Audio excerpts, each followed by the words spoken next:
Hey everyone, this is Catherine from Millennials in Motion magazine, and this is the 12th episode of Conversations with the Community and also our first episode of 2020. And today I'm sitting down with Lauren, the Doodling Nomad. How are you today? I'm good, thanks. How are you? Good, thank you. Glad to be here. Yeah, me too. It's awesome. So tell me a little bit about yourself. So, my name is Lauren, and I am the designer, owner, everything creator of the Doodling Nomad.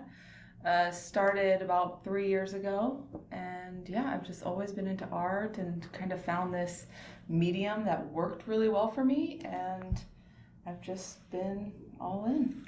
And I'm born and raised in Las Vegas, so it's great. Fantastic. How do you personally define the word art? Art is such a broad term, but I kind of just view everything as art, existing as art. I mean, whenever someone tells me, I'm not an artist, oh, you're so creative, and I'm like, you're creative too, just maybe your creativities are in a different way, you know, like you're really good at accounting, and that's actually pretty creative. That uses your mind and problem solving and making art with numbers. Yeah, totally. So I kind of just view art as life existing, you know? I feel the same way. Like whenever, you watch a movie, you read a book, you watch someone talk, like whether they're putting it or like dance or anything, like it's art. You're creating something with your words, with your mind, with your body, whatever. Yeah, totally. Like just like any form of self-expression, you know? Mm-hmm. Beautiful. And what got you into art? I've kind of been into art my whole life. I don't necessarily know what specifically got me into art. I know like as young as 6, like all I wanted for my birthday was like this art kit that I saw at Costco, and begged my parents and like pleaded with them to buy me this little art kit. It came in like this bin that just had like everything under the sun. And I just remember when I got that, it was like, oh my gosh, this is the coolest gift. And pretty much since then, like I just always was doing art. Doodling, I was I would write my own short stories, and I would illustrate them, and I would like keep them like in stacks, like, and for school we'd have projects to do that too, and I would just like, it was like the greatest thing in my life. I would like laminate them, and just pretty much ever since I've known, I've just always been art focused in life. Oh, I feel the same way about a lot of that. When I was in 3rd grade, my teacher would be like, oh, we're going to write stories, and that's what we do every single day in class for like 15, 20 minutes, and we would read them in front of the class, and I would do like the whole cover art, and, like you said, illustrated, each page. I remember being in church, and like the church I went to growing up had this like little thing on the wall, and it had like the hymn numbers you would sing, and I remember I turned it into like this illustrated little man, and I like wrote a bunch of short stories with like this little illustrated man, because I would doodle a lot in church, because I just would be bored and sitting there, and I would just start drawing, and I just like created this like little character out of this thing, you know? And so that's kind of art's just fun in that way, you know? What's your favorite thing about art? That it can be anything. You know, you can turn a little sign on the wall into like a character. You can, that it has no limits, and you can kind of cross a lot of realities with art, and it doesn't have to be line defined or really anything you're looking at. You can draw a unicorn with a fishtail and make a whole story out of it. Like you can do anything. You don't have to be confined to this little box. Yeah, like you can just do anything with art, which I think is what makes it a really fun thing. And it's always funny how everyone, like, they tell kids, like, think outside the box, but don't color outside the lines. Yeah. And it's just like, it's gotta be, it's conflicting to kids. Totally. It's like opposite advice, you know, when really art is anything. Right. I wish people, or I guess society as a whole, society appreciates art, but a lot of people don't, like, how art is in everything. Yeah. People don't see like when an advertisement can be art. Like that's all marketing, like design and everything, putting those things together. So I feel like if more people like grasp that concept of how art is in everything, that we would maybe fund it more. We would hold it up to this higher, you know, it wouldn't be this like, oh, you're gonna be an artist, okay? Maybe a starving artist. Yeah, a starving Are you artist. gonna afford to live? Yeah, you know, like art isn't always just this like colors on a canvas, you know. Right. Art is so many things, and it's applied in so many ways, so many jobs, you know. If you're creative and maybe painting on canvas isn't your thing, okay, well, where's a career path you could take that uses creativity? Like you said, marketing. There is so much creativity in marketing. Right. And, you know, so it's like people noticing that art is everywhere. Right. And or like look at animation. Yeah. Like that's like one of, in my opinion, like art's like purest forms, you know. Yeah. Oh, yeah. It comes from like, because it has technology, so it comes from like this unnatural way, but like it allows us to hit this, you know, level of art that, you know, has never been seen before. Totally. Yeah. And we get to live while this is happening. I know. Like right now, it's just like there's so many different ways to use a creative skill that I think that's also why it's important people start to see that art and creativity is everywhere. It's like almost a finding of our species. Yeah, it's you know, what separates us from pretty much every other species. Oh yeah, because we have that ability to just create out of nothing, and especially now with all this technology, like it's just endless. Right. Yeah. Like we came from like cave paintings and making like pottery and stuff to what we have now. Yeah, like all this like 3D. I saw some commercial the other day that it was a woman's face and she looked totally human, right? And it was, they used artificial intelligence and all this fancy computer stuff or whatever to make one face out of hundreds of faces. Wow. Or thousands of faces. And it like mashed it all to be this one thing. And like that was such like an interesting, creative thing. Right. But that's something that modern technology has brought us to be able to use and have that creative output. Right. Yeah.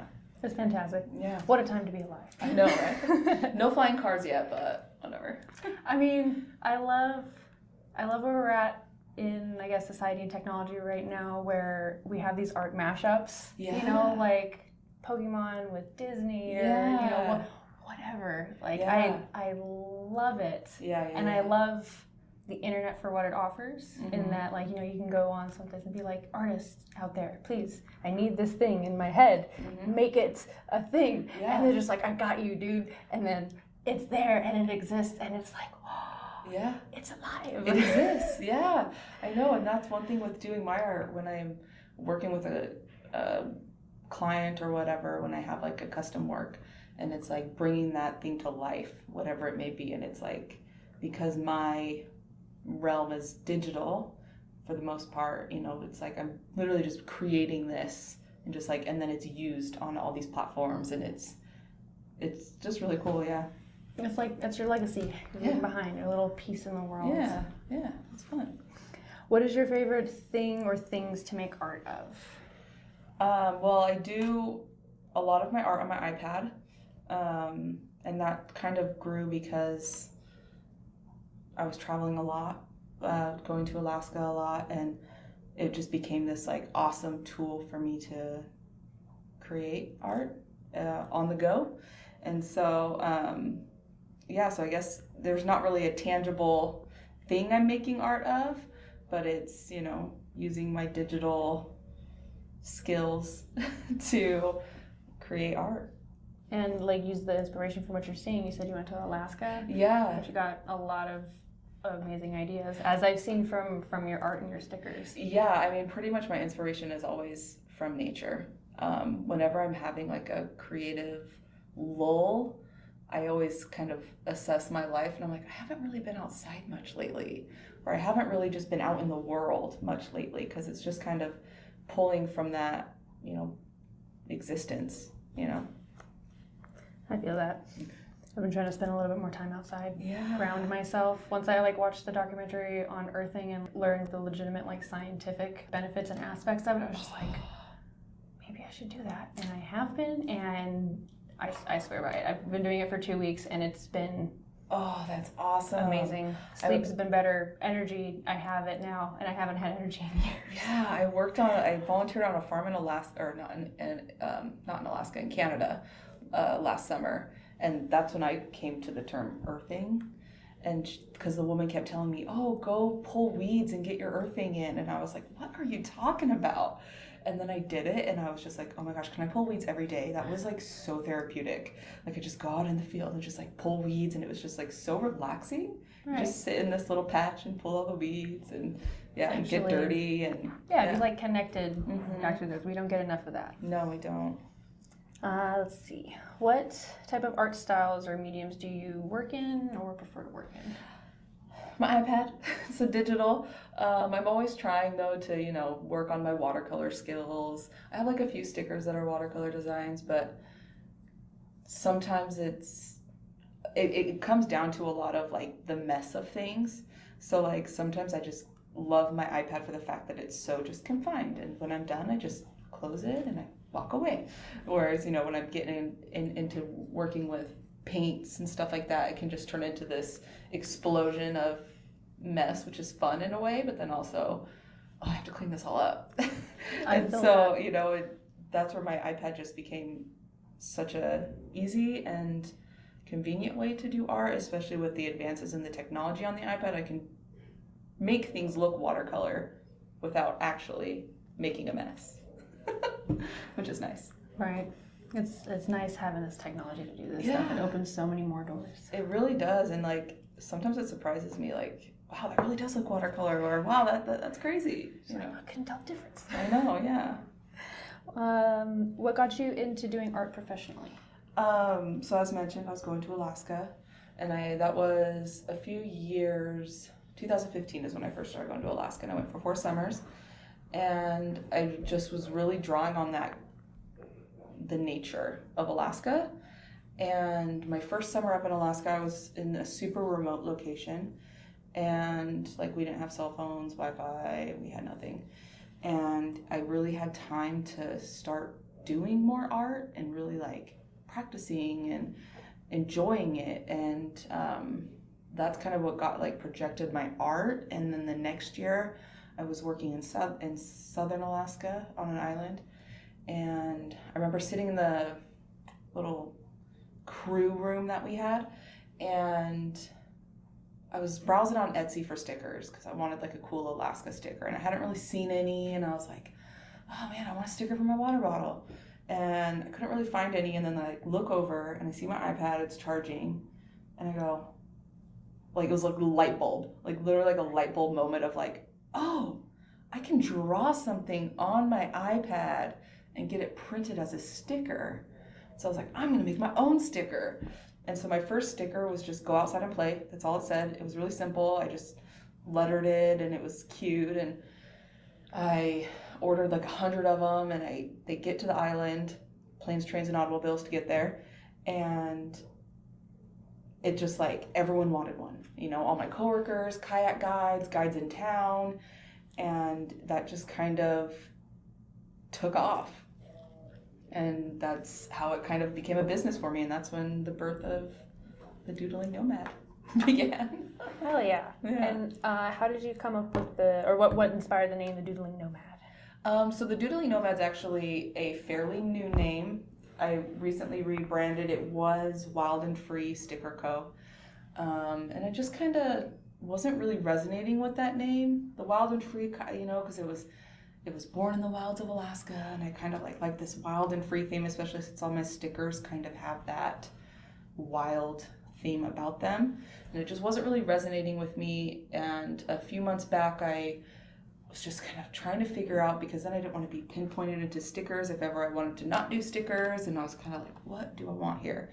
And I came up with the Doodling Nomad. It just kind of one of those things, light bulb just came to me. I was sitting there trying to figure out a name, and I had been living in a 1971 Nomad camper for a little bit, and that's kind of what I guess spawned that. I was like, Nomad, I'm in a Nomad camper, and I was traveling around, and I was going back and forth from Alaska, and kind of not really staying in one place too long. I've always kind of had that, I like to wander around a little bit, and it just kind of stuck. I and doodling. I've always considered my art doodles. I know I'm not trying to be Picasso or anything. They're doodles. And so it just kind of worked for me. Beautiful. Yeah. I love that. Yeah. How everything came together and your aha moments and Yeah. the aha moment with the name. I love it. Yeah, yeah. What techniques do you like to use with your art?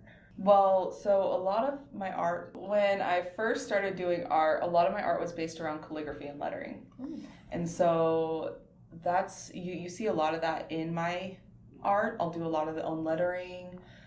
Sometimes I use fonts here and there if I want like a little bit cleaner or crisp look, but that's kind of the style that a lot of my art revolves around, is this kind of almost cartoony and lettering, calligraphy. There's kind of a mix of all that in there. Nice. So how did you set up your art business?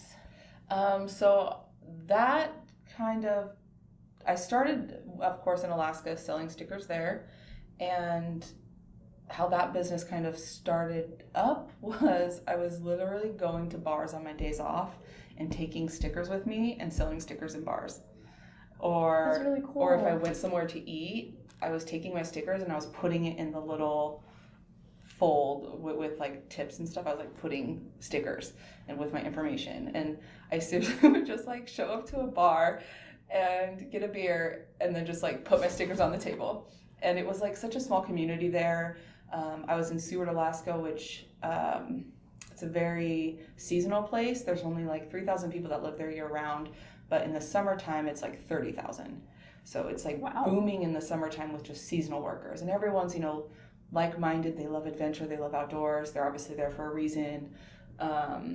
They're all my general age group, and so it was easy to walk into a bar and see 30 people that are my age and my interests. And yeah, it just kind of, that's how it started, where I was actually excelling. And from there I opened an Etsy, and I was on Etsy for a few years. I recently closed my Etsy. But yeah. That's really cool. Yeah. I was just like walking around bars selling stickers. I love it. It was so silly, but I sold stickers like it worked, you know? And I've never heard of that before, and I love it. Yeah. And it was just, of course, so perfect for Alaska, right? Because they're just like so laid back there. No one, you know, it's like the bartenders are people you see all the time. The people walking around, or your server at the restaurant, someone you saw all the time, or you worked with them because they got a side gig or whatever it may be. And it just like, yeah, exploded from there. It was great. And you're on Alaska, so like you're saying, like the people who are going to be out there for the most part are already like, we're here, it's nature. Yeah, like for the most part, it was just everyone that go outside and play, which was just that like flagship phrase that I had of that kind of set the tone for all of my stickers of, it's all about just going outside, play. However you play, whatever you do, you know. Your entire demographic is right there. Yeah, totally. When and where did you start selling at events and things? So I started selling at events once I got back from Alaska. I was back in Vegas, and I first did First Friday, and it was okay. I only had a few designs. I was kind of like, I didn't really have much direction. I think, so I only did that like a month or two, and I stopped because I was kind of like overwhelmed by markets at the moment, because I didn't really have a lot of stickers. I think I kind of jumped in a little too fast. And so from there, though, the first market where now I've been doing markets since was Market in the Alley about a year and a half ago.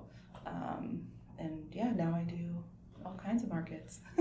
Yeah, I've seen you I met you at Market in the Alley. Yeah. And I saw you at First Friday when we were vending this month. Yeah, and I've started doing First Friday again, and I love it. And now it's, you know, now that I have like my everything figured out, I'm like, oh, this is great. Okay. Right, you had like a nice little setup right there. Yeah, totally. That was nice. What, do you only sell stickers, or are there other mediums that you sell your art on? No, pretty much only stickers. You know, I've tried a few times doing like prints, or I did an enamel pin once, and people love stickers. And so, you know, I keep trying to like break away from stickers, and then like everything just brings me back to stickers. So, and it's not that I dislike that I just have stickers. I love stickers. They're so fun. And it's so fun for me to be able to, I can make a design today and I can have it, a physical product in my hand in a week, you know, and that's such a fun thing for me to try new designs. And so it's just kind of, I just stick with stickers for the most part. Yeah, that's your niche. Yeah, totally. And it works very well for you. Yeah, so. I love it. Do you buy your products up front to sell, or is it made to order? So I buy all my stickers up front. The only times I've done made to order would be custom work that I do. I've done custom work for all kinds of people, and where I design a custom sticker or whatever it may be and get them printed on that occasion. I don't really do much custom, but yeah. And where do you get your stock from? So I go through a company based out of California. They're called Vinyl Disorder. I love them. They're great. They're super high quality and consistent. And yeah, I had like a huge headache a few years ago with an online printer I was going from, where they sent me like thousands of dollars worth of stickers that were all ruined. And it was just like the most heartbreaking, horrible thing. Heartbreaking on one end, because I'm like, all this vinyl, what do I do with all this? I can't do anything with this. Like, I don't want to throw it away, but it's like thousands of stickers that I was just kind of like, I was so beaten down. I almost quit this whole thing. I was just like, I need to find a new sticker printer that I can rely on, because it was just awful. And they sent me like 2 batches of botched stickers, and they wouldn't like replace or fix them or refund you or anything? They refunded me eventually, which was great, but it was just this like month-long headache and I was more concerned with the waste of how many stickers I was wasting. So I eventually just started giving away those ones in town, and people were sticking them on stuff, because, you know, vinyl is plastic, but the perk is that a vinyl sticker is usually going on something that's not going into a landfill, right? So it doesn't really matter that it's plastic necessarily. It's got a long life. It's not like a single-use thing. Yeah, it's not a single use. It's got a lot of life, and really what it's going on is going to take long, like, is going to be worse than whatever the sticker is. You know, if you're putting it on a car, well, your car's around forever. So, you know, but it was when I'm holding like thousands of stickers in my hand that I'm like, these aren't going to get stuck anywhere. These are just waste. You know, it was upsetting. But they did get used eventually? Yeah, I like handed them out as best I could, and but so Vinyl Disorder, I've loved them. They're wonderful. No, thank you for suggesting them to me when I asked a while back. Yeah. They're amazing. Oh yeah, I know. And then like their online's a little difficult to like maneuver. I feel like it's not as easy as some sticker companies, but their stuff's always on point.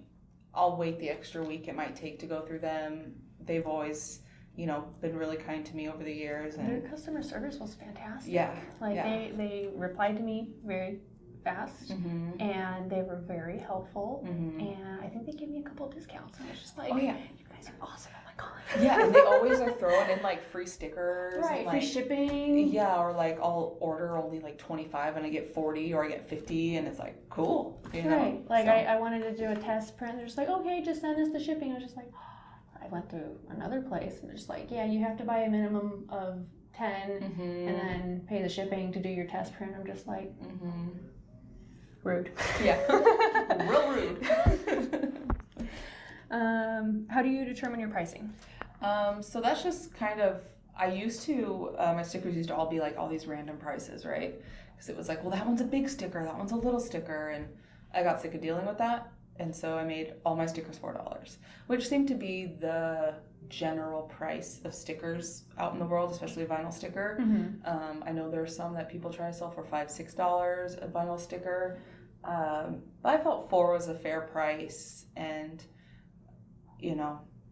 It covers the economics of you having to buy it up front, ship it if you pay for shipping. Yeah, totally. And then your time for your art, your time being there to sell it, or, you know, if you're selling through a website, you know, you got to go to the post office and pay for postage. Exactly, because just that too, all my stickers, when they're purchased online, I have free shipping, because who wants to pay $2 in shipping for a $4 sticker? Right. Like, so that's also where I settled on that $4, because when I am doing that free shipping, it kind of just gives me some more bumper room so that, and while still staying at a fair price, you know? Right.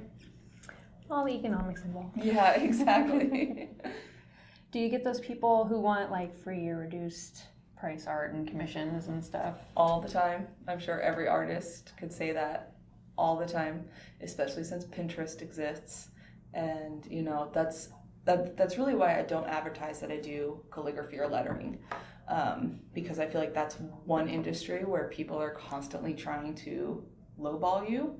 You know, I'll get people that go on Pinterest and they see these beautiful 8-foot chalkboards at weddings, and they want this beautiful hand-lettered chalkboard, and they come to me like, how much would you charge for this? And I tell them a price that they don't like, and I'm like, you have no idea how much time that takes from planning it out. My time, you know, I've done an 8-foot chalkboard before and it took me 12 hours. Oh my gosh. You know, it takes a lot of time to make it look nice, and you're planning out the board and everything, and someone's like, what? I only want to give you $20. Would you ever offer an employee $20 for 12 hours of work? No. And then if you tried to, that employee would walk out of Yeah, they would leave, right? And so it's like, that was like the hardest thing with doing calligraphy and lettering, was because also then there's so many fonts now that exist that look so similar to what anyone can calligraphy. You know, hand-done calligraphy is a nice touch, but it is not for empty wallets.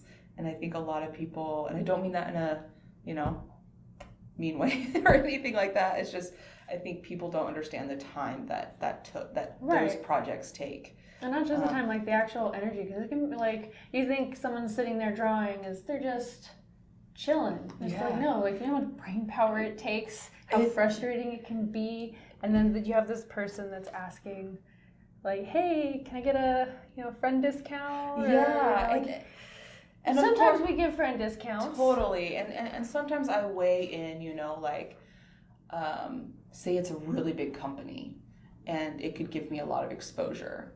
You know, okay, I kind of weigh that into my pricing, you know, if I think that it would get them to use me. But yeah, it can be difficult. It's like this. It's a balancing game. It's a balancing game of, you know, I don't want to overcharge and, you know, but I don't want to undercharge either, because these things take a lot of, and as I've learned over the years, like, it really, like you said, it takes so much brain power, especially when I'm doing work for someone else, because I'm not only in my brain, I'm trying to get into their brain. So it's almost like I'm in this like battle of my brain, their brain, and trying to like find that connection of, okay, what do you want? What can I do? How can we bring this together? And it can be difficult. How much do you usually charge for commissions if you do them? It depends. Prices all start around $50, but it kind of depends. It's one of those things I fill out. You know, if someone comes to me and they're like, oh, I really like, just the other day, this woman, she has her little baby, and she had sketched out this baby shower, or not baby shower, first birthday invite that she wanted. And I kind of look at it, I'm like, okay, that would, you know, probably take me an hour or two if I'm just watching TV and hanging out. And I gave her just give me $20, you know, because I could tell like she wasn't someone that was gonna want to pay what I probably normally would charge. But it was one of those like, you know, I'm so willing to help people out when, you know, if it's kind of right timing, you know, if it's, I've got the time right now and I see where you're going with this project, cool. But if it's like, I don't have the time right now and you don't have a clear vision of what you want out of your project, like, it might be a little hard to find that like balance and connection, you know? But yeah, you know, especially since I'm still new, I'm not this crazy professional. I didn't go to, you know, graphic design school or anything. I try to keep my prices generally fair, and yeah. But so otherwise, like case by case? Yeah, case by case, but my general rule of thumb is like $50 is my minimum. I mean, that's pretty reasonable, especially if you're spending a couple hours of time. Yeah, because usually there's not many projects that take me only an hour or two. If I can look at it and say, that'll take me an hour or two, then I'd be a little more flexible. But if I'm looking at it and I'm like, okay, that's going to take me 4 or 5, okay, it's going to, then it kind of starts to be like, okay, then we're going to hit the minimum, you know? And if you were paying yourself minimum wage, that exactly. Plus a tip. Yeah, exactly. It comes out about right. Exactly. So how do you market yourself? Besides, like you said, you gave out those stickers that ended up being a botch, or putting them in your the book when you go to the restaurant and everything. Basically, social media. I try to be better at social media. It's so hard sometimes. Especially now that I'm older, I feel like when I was younger, like social media was like my life, right? Like everything, it was so easy to like keep up with social media and like navigate it super easily. And lately I'm just like, I don't have the time. Like even to post a post sometimes can be difficult. Have you thought about doing scheduled posts?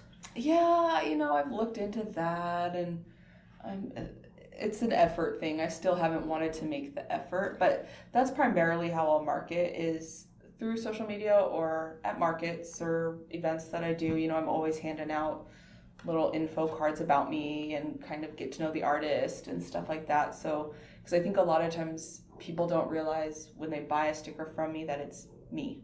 Like, this isn't, like, I did all these designs. This is all my work. You're not just there selling someone else's art for them. Yeah, I didn't bring in any other artists. I have 1 or 2 stickers that other artists we collaborated on. But the other 70 stickers are all my designs. And so that's something where, in the little baggie I give people, it's, a little paper baggie and it's got my logo on it. And I love your whole setup with everything. Thank you.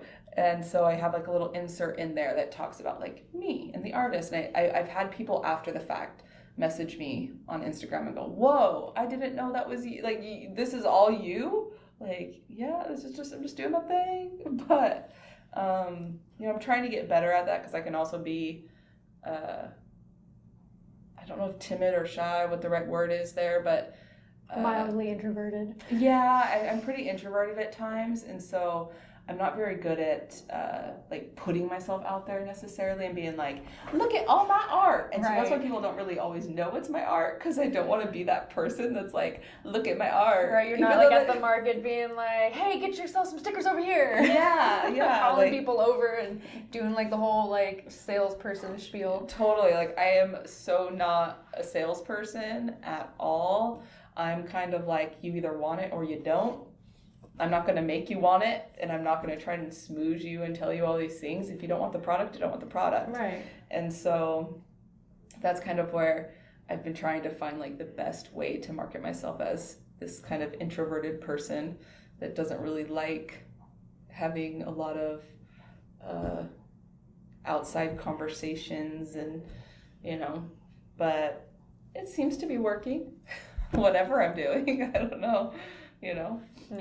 No, I feel like that I'm otherwise a very introverted person myself, so doing this has gotten me way out of my comfort zone from where I was like a year and a half ago. So yeah, that's the same thing with selling my stickers and stuff like that and going to markets. It's helped kind of bring me a little bit out of that like shell. But still, like, once I get back from a market, like, it's like decompression time. Like, when it's holiday season and I'm doing, like, 2 markets a week and stuff, by the end of it, everyone around me is just like, you need some alone time. Like, because I'll just get, like, so just, like, overwhelmed with just, like, constant. And so that's kind of also where I'm trying to find balance with not being all like having moments where it's like I'm overworking myself and over extroverting myself, and it's a balance. Everything's a balance. Is this your full-time job at this point? Yep. So I started doing this full-time last October. You're living the dream, man. Yes, I am seriously living my 8-year-old dream, because I remember when I was 10, I made this little what would you call it? Like a time capsule thing. And it was, filled with things I love, right? And I opened it 10 years later. And one of those things was me saying that I wanted to be an artist when I grew up. It said writer/artist, because I do enjoy writing as well, but I don't ever want to pursue that in a professional way. I love writing for personal gain, I guess. Like journaling or something? Yeah, just journaling, or I'll write poetry. It just but it's all a very like personal expression for me. So I don't generally put it out there. Friends and family have read poems that I've written and stuff like that, but I more so love the doodling aspect of my creativity. And and so I opened this time capsule when I'm 20, and it said, I'm going to be an artist. And here I am now, 31, so 10 years later, or 11 years, but, I'm doing it full time. Yay! Yep, it's so fun. It's crazy, and sometimes I'm like, this is real? Like, that's so inspiring. Yeah, like, I get to wake up today. What am I doing today? Art. Like, I get to do art. And that's a lot of reason why, too, honestly, why I will turn down commission work. I'm someone who kind of only really, the enjoyment of art comes from my own self-creation. And sometimes when I'm doing commission work, it can feel a lot like work. And I don't like work. See, like I've been seeing a lot of memes that have been talking about how the way like capitalism has like affected us in the sense that it's just like if you're doing something you love, like writing or art or whatever, and you're not getting paid for it, we have this like feeling of guilt, like I'm not being productive. And it's just like you're being as productive as a human being was otherwise originally meant to be, I think. With all the potential that we could be doing, or all the potential that we have to be doing things. I think we're more so meant to be creating things than standing at a register all day, or being on the phone in a call center, whatever 9 to 5 thing. Totally. And it's funny because just 5 years ago I was working in a law office. 6 years ago, I was working in a law office. I was a paralegal, and it's so crazy to think back. Like, who was that? Like, I don't know who that person was, but she was not happy, and she was always just doodling at her desk. We'd be in meetings, and I'd just be like doodling. I had doodles all over my desk, and people just thought I was weird, and I was just like this weird kid. But but here I am now, and like this is like my full-time job. And you look, and like I could feel like your happiness at what you're doing and talking about it. Yeah, it's just the energy. It blows me away sometimes that, I just get to do this. This is cool. It's beautiful. How often do you do like the markets and pop-ups and everything? So right now I've kind of, after this last holiday season that was like bonkers of doing like way too many markets. I'm pretty much now leveling out where I'm just doing First Friday and Market in the Alley. And then I do a market in St. George once a month. Oh, cool. I just kind of keep it close to home. I for a while was traveling to California too to do markets, and it's exhausting. And it was just kind of like, oh God, in California traffic and all that, and hotels are expensive there, and it was just kind of like I was starting to find that I was not enjoying it as much. And that should be what is one of the most important things. And that's the whole reason why I started doing this. That's why I went full time, is because I wanted to enjoy this. I wanted to enjoy my life. I want to be doing and having fun. And so, so now I pretty much am doing about those 2 markets, and every now and then I might sprinkle in another one. But kind of definitely those 2 are just always on my... And those are 2 really good ones to go to. They get a lot of foot traffic in there. Yeah, they get a good crowd, and I've just had so many great experiences, even at both. I mean, I've only been back at First Friday for 2 months now, and I have just met so many awesome people from doing that one. And Market in the Alley has, brought me so much opportunity and just grown. It's doing those 2 have just been so solid for me that it's like, why break something that's not, or why fix something that's not broken? Right. Just those 2 work. And the demographics that go to both of those markets are right up my alley. Do Do you have you ever done like art in the park out in Boulder City? I haven't. I really wanted to do that one last year, but it was my brother's wedding that day. So my brother won the battle. Understandable. Yeah.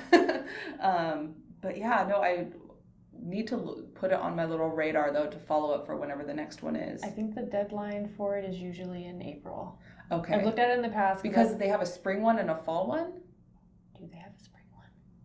Or is April the deadline for October? April is the deadline to apply for October. If I remember correctly, they may have changed it. One year it was April and another year it was like June or something. So I don't know if they change it every year or if it's... I'll have to look into that then if it has like such an early before the event. I mean, it's a big event that they have to plan, so yeah. I mean, it makes sense. Like, you've been to Art in the Park, right? Yeah.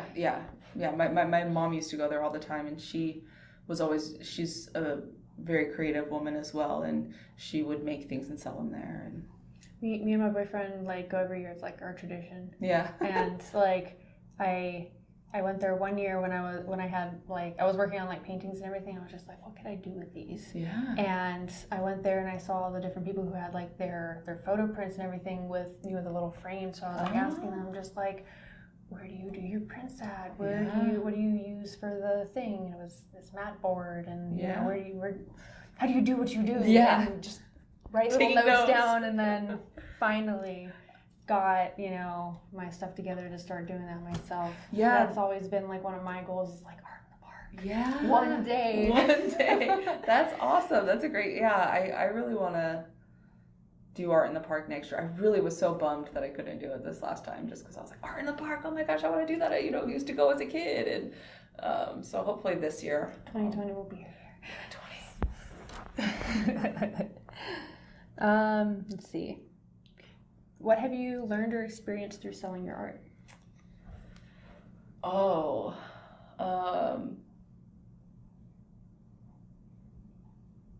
So much about myself, I guess. It's kind of helped me correct my own life in ways that I didn't really think. I quit drinking alcohol like about a year ago. And it was kind of from my art that kind of even helped me see, because I was just doing my art and I loved my business. And it was kind of something where I felt that, when I was partying or whatever, I wasn't really on my A game with art. And it was kind of this seeing how it was almost affecting something I love more than myself to help me see that I love myself. And that this was something that just like took away from love. It really just wasn't giving me anything. Like, what is this beverage giving me? Nothing. It's only taking away things. It's taking away my energy. It's taking away my creativity. It's taking away my time. I'm getting behind on orders because I'm laying here hungover and eating pizza. And it was just kind of like, that's like the biggest thing that selling my art and like going in this small business, whatever direction has helped me auto-correct my own life of here's where I can be happiest. Right. Yeah. No, a lot of what you just said reminds me of what like Rosemary from the Lots of Love Club was talking about how like, loving yourself, loving others, loving the world around you. Yeah. But like you can't pour from an empty cup. Yeah. And you need to have that love for yourself if you're going to be able to, share love with anybody or anything else. Totally. I mean, and my whole life has been this journey to self-love. It's a constant thing. It's a constant thing, and it's not easy, and there's little things here and there you learn about yourself as you go, but you got to have a lot of forgiveness for yourself and not, hold yourself back or kick yourself in the butt constantly for something that happened forever ago, yeah.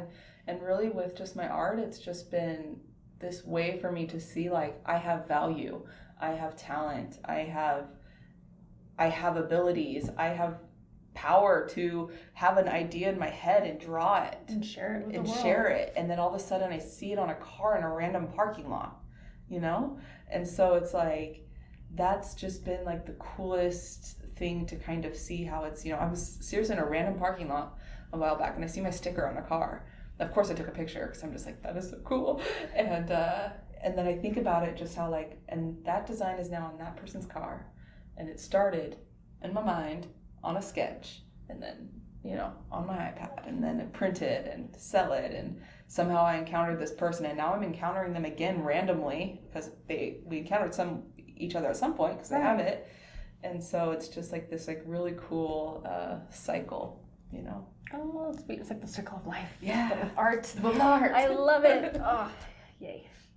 Do you have any other outlets of self-expression? I pretty much kind of take the approach of, so I'll restart that sentence. So like last year when I decided I wasn't going to drink anymore and all this, I like had this moment of, I'm going to create a beautiful life. And so I kind of like put my art into everything I do.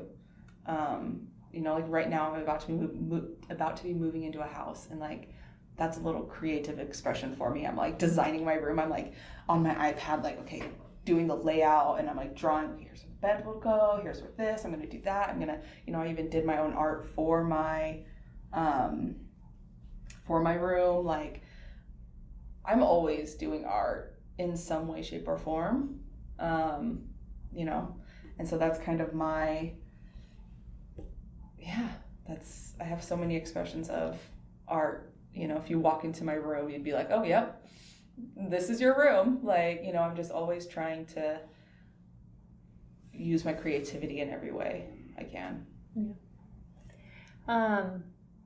I guess the next question's kind of like already answered, but we can expand on it if you want. You mentioned about how you quit drinking so that you could, be more, purposeful and involved with your art, and that overall has like an impact on like mental and emotional health. So I wanted to ask like what your take is on art's impact on that.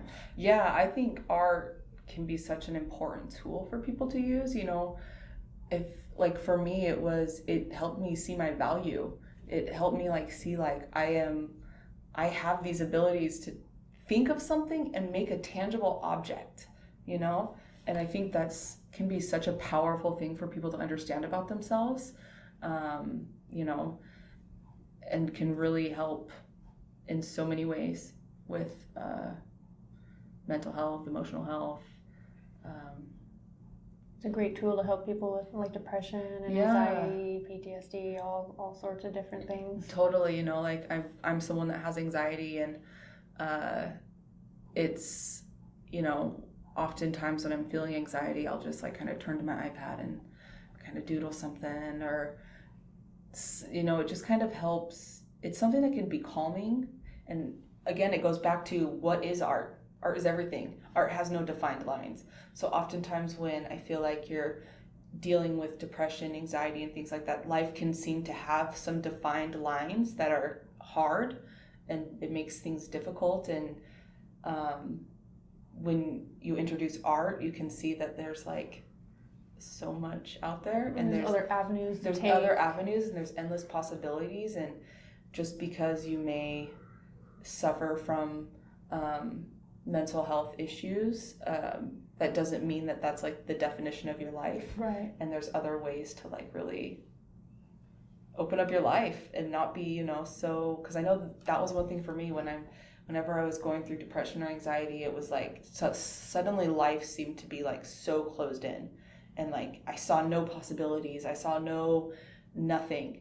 And so with my art, it's just like every time I do a new piece, it's almost like I'm like opening up a new little door of like, oh, art can look like this, art can be that, art can be that. And it can just have such a huge impact for people. And it gives you, a sense of, purpose and fulfillment as well. Yeah, which is huge. Which, I saw a quote the other day that was saying, it's not about fixing your problems. It's about filling your life with so many good things that your problems not disappear, but you start to fill your life with so many good things that it kind of helps ease those maybe negative aspects of your life. It minimizes the stress that you're feeling from those things that are hard in your life. Yeah, and that was kind of my approach of, okay, well, I don't know how to stop myself from being unhappy, but I do know that when I'm doing this, when I'm doing art or whatever, I feel relaxed. I feel better. Okay, so let's just start doing more of that and see where that leads us. It's like when those like adult coloring books started getting really, really popular, and they started like doing studies on how it affected people. They found out that it would turn into like a form of meditation for people, and it was really therapeutic for people. Because especially for people who consider themselves, I'm not an artist, and so they weren't otherwise expressing themselves. They were finally finding an outlet to express themselves, and they were all of a sudden like, wow. Yeah, like, oh, I can do this. And that's where it's like, when anyone tells me they're not an artist, I'm like, you are. Just figure out what works for you. Yeah, what is your form of art? Yeah, don't think of everything as you have to like create something from scratch. Right. It's like those coloring books, like even coloring those and, just giving yourself some kind of outlet that's not, that's for you, that's not for anyone else. Yeah. That's for you. It starts making all these little connections and everything in your brain that, maybe you weren't making those connections before. Yep, definitely. I had the opportunity to go to the Art You OK event that they had last September for Suicide Prevention Month like City of Las Vegas and a couple other groups put on. And it was like #ArtYouOK.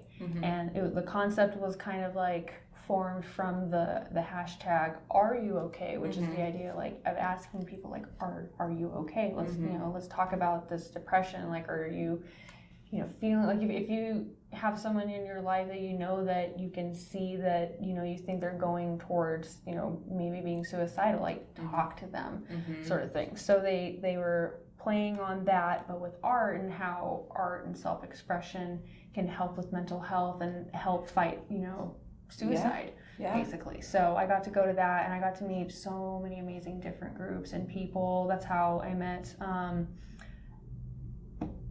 Christian Everett from Gears for Life. He also works for the Nevada Coalition of Suicide Prevention, and I got to do a pod with him on his own organization that he has that works with suicide prevention. I got to meet Corey from First Friday, and I got to meet all of these amazing people, and they all work together, and they all work to do all these different things, and bring forth this.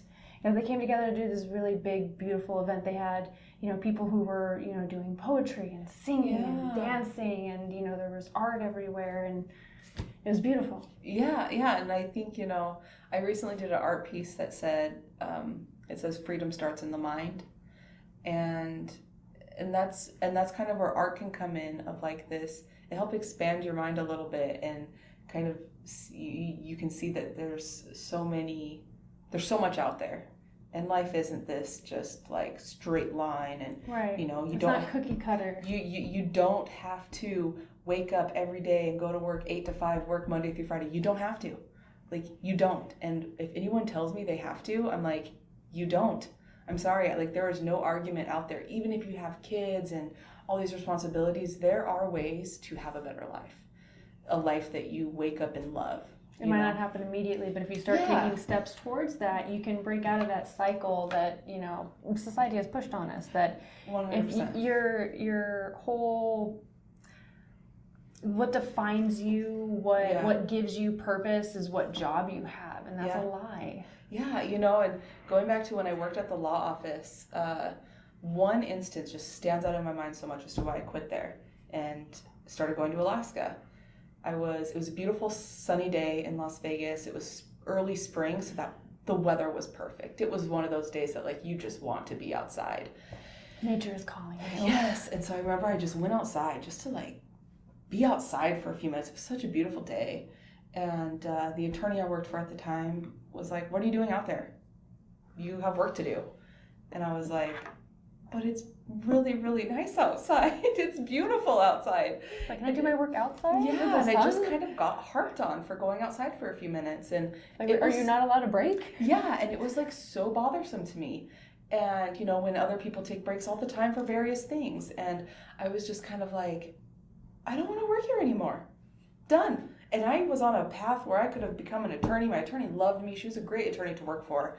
But, you know, I was kind of like, but I can't go outside when it's sunny. And that was like the straw that broke the camel's back. It really was. It just became this like aha moment of, what am I doing? What am I doing? And so I quit that job. I was nannying for a little bit, and then the family I nannied for left, and I was at this crossroads of what do I want to do? And I kept thinking of this moment in the law office of I wanted to be in the sun. And so what do I do? Because I just like dramatic changes. Is I go on this website, coolworks.com, and I find this job in the middle of nowhere, Alaska, northern Alaska. I show up in yoga pants and flip-flops, just like city girl. Like, I mean, I've done outdoor stuff my whole life, but it was just, Alaska's a whole different kind of outdoors. Like, it's a whole other ballgame. And I show up, I drove up with a friend, and we show up in Alaska, and I'm just like, yeah, it was... a bit of a culture shock, basically. Yeah, culture shock, but it was, just that making a change, because I wanted change in my life. I didn't want to be doing this job where I couldn't go outside if it was sunny. Like, it was such a simple thing, but it had such this, like, impact on me that, but I want to go outside. And so I made those steps to, like, make a change. And I was at a point in my life, too. I had no real commitments. I could make an immediate drastic change. And I'm kind of a big fan of drastic changes. I think that if you're feeling stuck in life, do something drastic. Right. Not like in a bad way, not in a harming way or anything like that, but... Take chances. Make mistakes. Get messy. Yeah, exactly. Classic thing. But it's so true. Like Miss Frizzle. Yeah, whenever anyone says that they feel stuck, it's like, you're not. Unstuck yourself. Yep. Pick your feet up. Yep. There are so many things that you could go do. Yeah, you're going to get a little out of your comfort zone. Was I way out of my comfort zone spending 8 days to drive to Alaska and then get dropped off in the middle of nowhere with no Wi-Fi, no cell phone, nothing. I knew no one. That's like peak out of your comfort zone. Yeah, that was like, I was peak out of my comfort zone. I fell in the fire my first day there. I like tripped over a log and I burned my leg. Oh no. I got like 1,000 mosquito bites. Like, I was so out of my element. I had no idea what Alaska even meant. Like, it was never on my radar before I did this. Like, it wasn't somewhere I wanted to go. I was so ignorant. I thought like igloos were still a thing. Like, I was just like, Alaska was not on my radar. And sure enough, it became this like massive life-changing event for me because I just like took this chance to like make a change. I didn't want my life to be this 8 to 5 same thing. So yeah, sometimes that's all you got to do is just take a chance. There's so many things that you can do in life. Absolutely. Yeah. I'm just so excited to hear about how you broke the cycle. It's yeah. It's beautiful. It's doable. It is. But you gotta want it. You've got to want it, and you've got to realize that it's not going to be easy. It was not easy all the time. You know, I had some of the most like depressive states when I was in Alaska, and but it's now that I'm out of it, and it's like the things I learned about myself, about what I wanted in life, about where I was going, about my art, about my business, everything. Like, I wouldn't trade it for anything in the world, because it was just, I made a huge change, and I shifted from this Monday through Friday, 8 to 5, blah, blah, blah, blah, blah, blah, blah. I'm not doing any art. I wasn't, I was that typical come home from work, you have some beers, you go out with friends, like that typical 20s lifestyle, I think, that you see in a city a lot. And there's more to life than that. There's more to life than that. And yeah, you just gotta do it. You gotta go out and try things. Totally. And if they don't work, try something different. Exactly. Do you work with other artists, organizations, or anybody's with any part of the process for any of your art, your business, or anything like that? Pretty much just myself. I mean, and of course, Vinyl Disorder, who I get my stickers printed from. But I am the one and only. I've had my boyfriend do a few designs. I've only got one of his designs that I sell as a sticker. And then I had a friend in Alaska. She's a wonderful watercolor artist. And she painted my Wild Wonder sticker. Her name's Kaylee Berry. She's an amazing artist. I don't even know if she's still doing art, but she just painted these adorable little like postcard watercolor paintings. She would drive to somewhere in Alaska and just paint it. She was always just had her sketchbook, and I loved her paintings. They just like really captured like the color and beauty of nature. And so I have one of her designs that says we collaborated on. But other than that, it's 100% this lady. Congratulations. Thank you. What platforms can people follow you on or contact you? So I'm on Instagram at the Doodling Nomad. And then my website. I have my own website now. I branched off from Etsy a few months ago because they were refusing to change my name. And it was kind of frustrating as a small business. I'm like, come on, we change our names all the time. Like, right. It's a small business. Well, sucks for them. Yeah, I'm not like a massive corporation here, but Etsy stuck to their guns. They wouldn't change my name. It would be such a big deal. Yeah. Like no one else had your name that you were trying to change it to, right? No. They were just being... They said it was going to cause confusion to who? To people, to shoppers. And I said, my business is my own business to manage. Like, I will work on making sure there's no confusion. That's not your job. Right. Like, but they just dragged their heels and they said, nope, they're not going to change it. So I jumped off Etsy, and which is unfortunate because I had a pretty good following there and reviews and stuff that I just don't have anymore. But now I'm on my own website, www.thedoodlingnomad.com. And that's like the primary place where people can buy stuff from you besides market pop-ups. Yep, just thedoodlingnomad.com. I also have all kinds of information about my stockists, like stores that carry my stickers, info about my wholesale, info about pretty much anything you want to know, just thedoodlingnomad.com. Cool. What are your current goals for your art? Ooh, just to grow my wholesale. That's kind of the big one there. I'm trying to get into more stores. I've kind of been eyeing a few. I had this big idea the other day, and so I'm working on that one, but it's basically my biggest goal is to get into a chain store. Yeah, like a chain store, so where I can have like an REI. Not REI though, but kind of like that,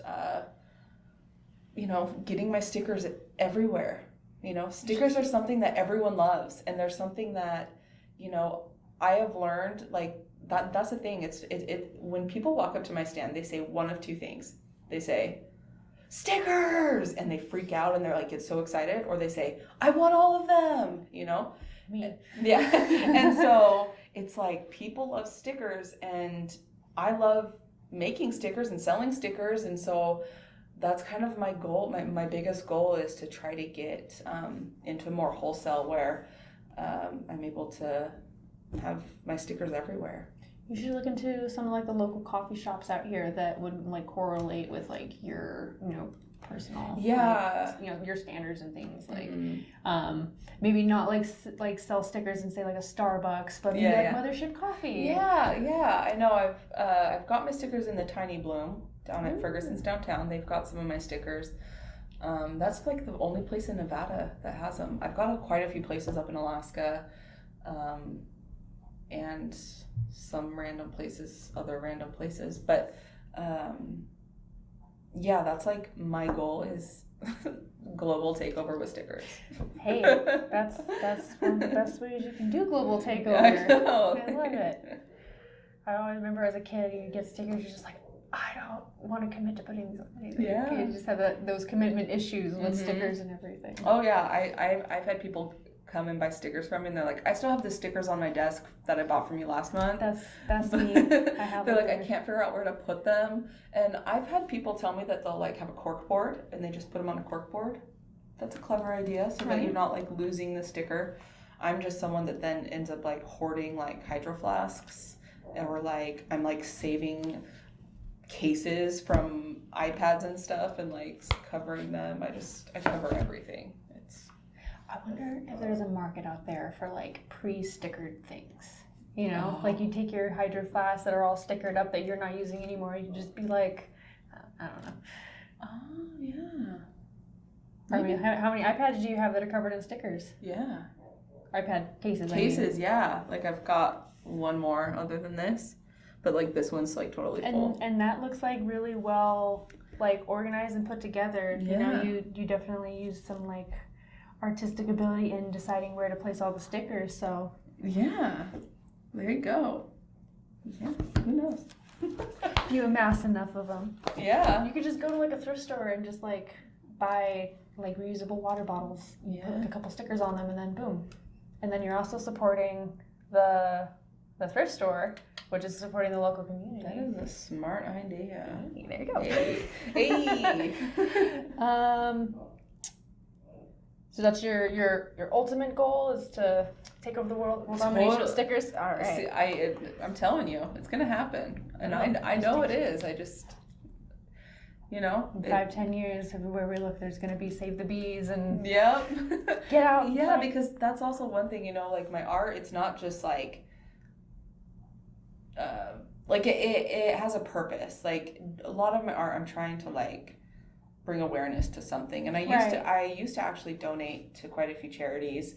Now it's on a case by case as I'm trying to grow my business too. Like as a small business, it's kind of hard to like hand over 10% for various charities, but it's like my Save the Bees one's a great example of I'm always trying to donate to various charities, conservation and things like that. Beautiful. Yeah. That's what I hope to be able to do through the website for my magazine at some point is like work with different artists to make designs, like you said, with the focus to raise awareness for something, and have a portion of that design go to like a specific thing. Like I came up with a design and had my sister draw it out that raises awareness to how black-coated animals in the animal shelter, they're the most likely to be euthanized because black dogs are omens and black cats are black cats, the superstition, bad luck. So, and plus also people view animals with black coats as just general like bad, or not pretty enough or whatever their like it's not a golden dog, right, that has exactly, golden hair, right. Precisely, and that's a statistic that's apparently like across the country that these animals are more likely to be put down. They're less looked at as like a actual adopting option for a lot of people. So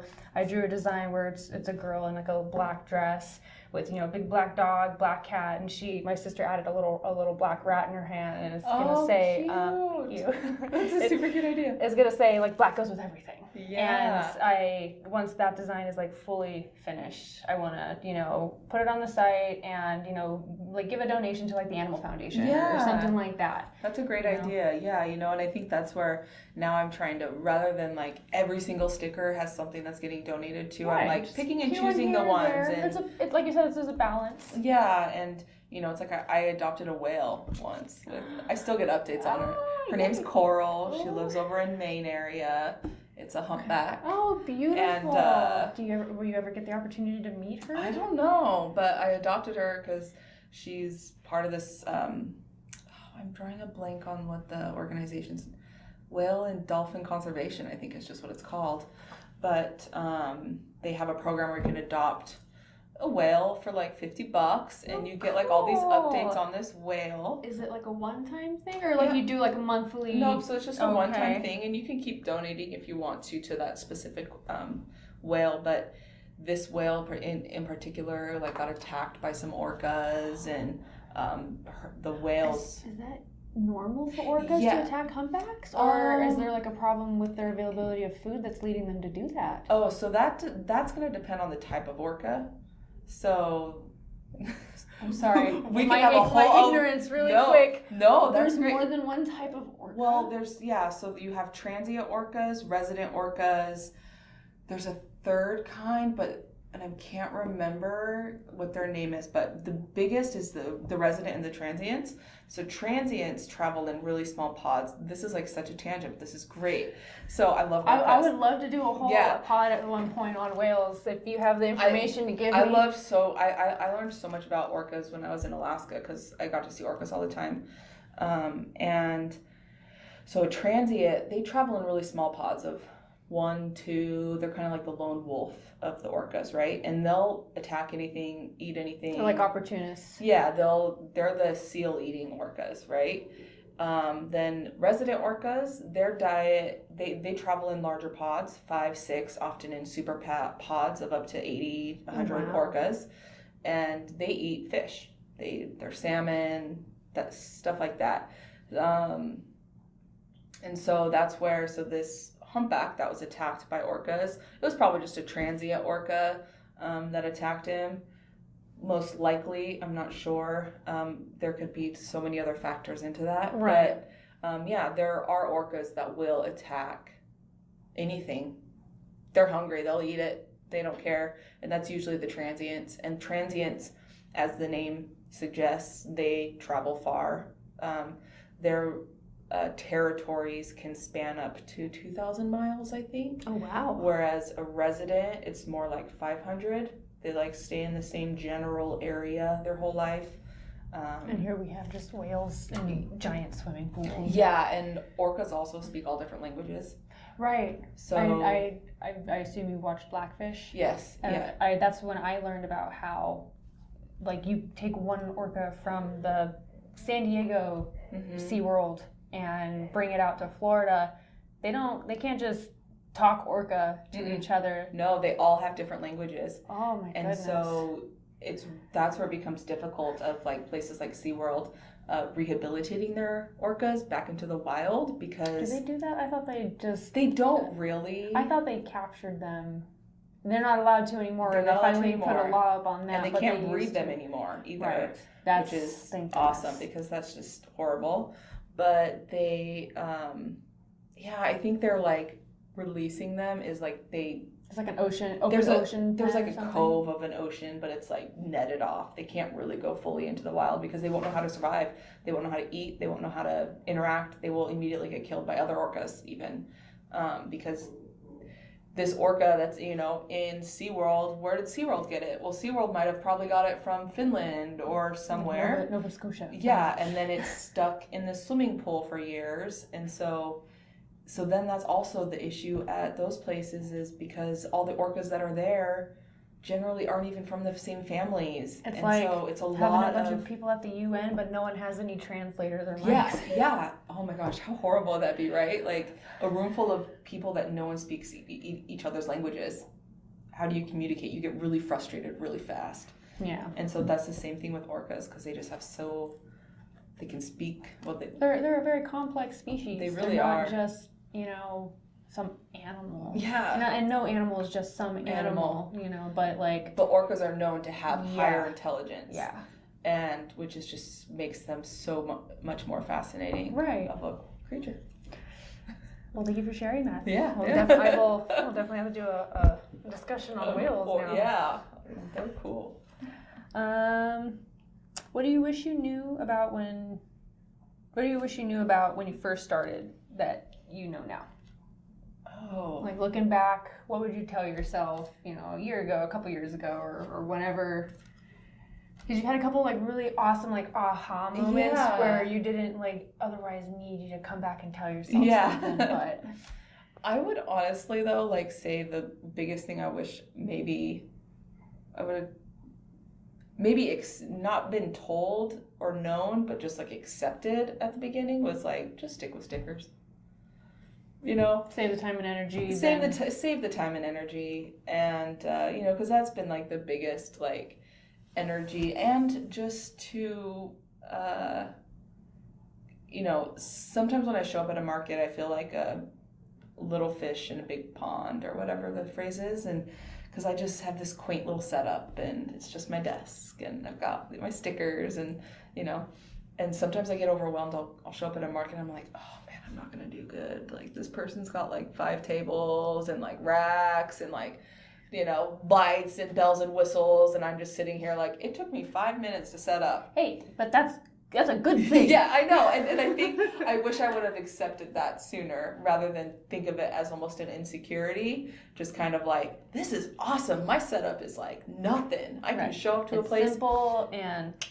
Yeah, and appreciating the simpleness of it and the simplicity, not overcomplicating it. Yeah, because there's the whole study on how like if you give people too many options, they can't pick. They can't pick.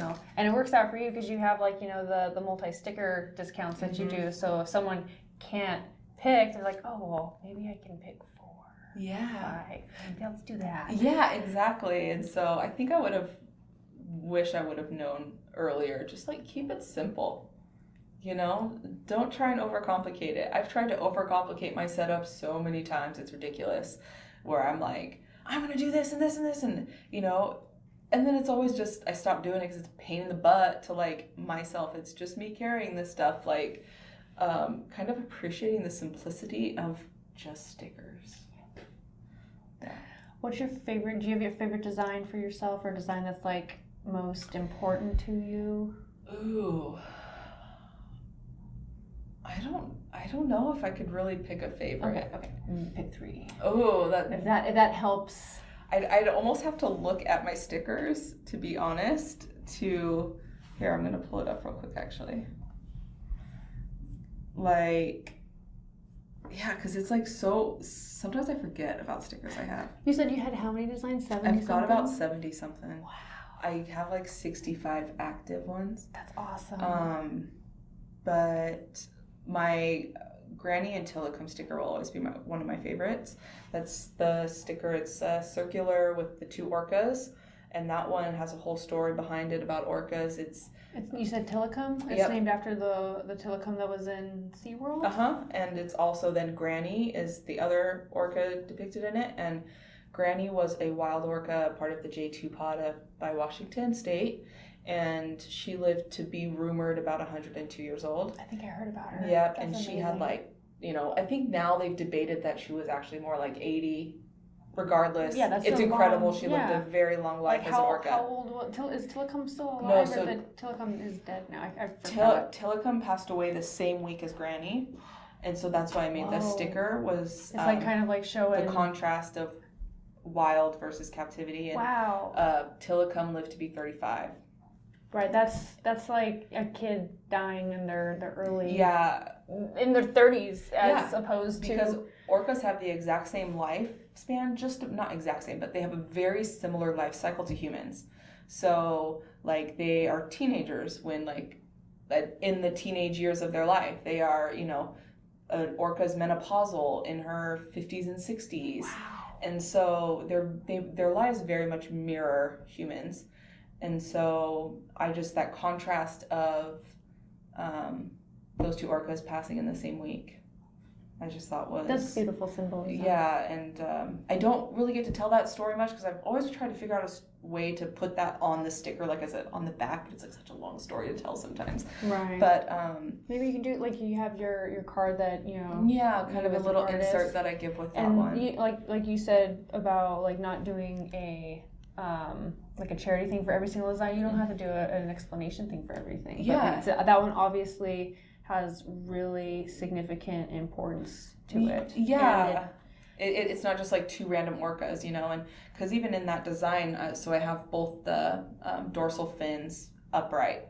Obviously, Granny's was upright, but Tillicum's was collapsed, which only happens when they're in captivity. Only less than 1% of orcas in the wild have a collapsed fin, because it usually only happens due to stress, which when they're wild, they don't really have stress.